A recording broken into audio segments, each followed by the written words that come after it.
एक आदमी ने एक बहुत ही खूबसूरत लड़की से शादी की। शादी के बाद दोनों की जिंदगी बहुत प्यार से गुजर रही थी। वह उसे बहुत चाहता था और उसकी खूबसूरती की हमेशा तारीफ किया करता था। लेकिन कुछ महीनों के बाद लड़की चर्मरोग स्किन डिजीज से ग्रसित हो गई और धीरे धीरे उसकी खूबसूरती जाने लगी। खुद को इस तरह देख उसके मन में डर समाने लगा कि यदि वह बदसूरत हो गई तो उसका पति उससे नफरत करने लगेगा और वह उसकी नफरत बर्दाश्त नहीं कर पाएगी।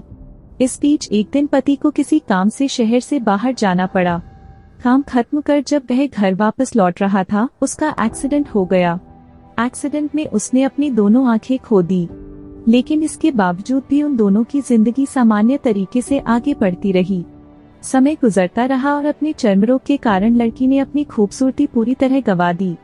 वह बदसूरत हो गई, लेकिन अंधे पति को इस बारे में कुछ भी पता नहीं था, इसलिए इसका उनके खुशहाल विवाहित जीवन पर कोई प्रभाव नहीं पड़ा।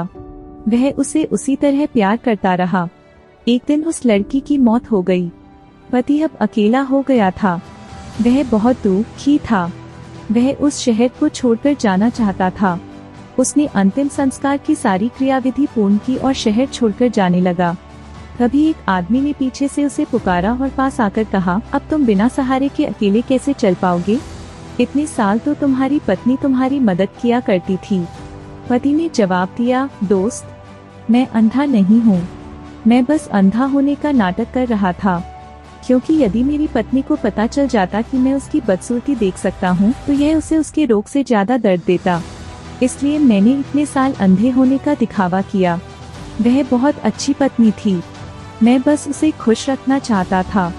सीख, खुश रहने के लिए हमें भी एक दूसरे की कमियों के प्रति आंखें बंद कर लेनी चाहिए और उन कमियों को नजरअंदाज कर देना चाहिए।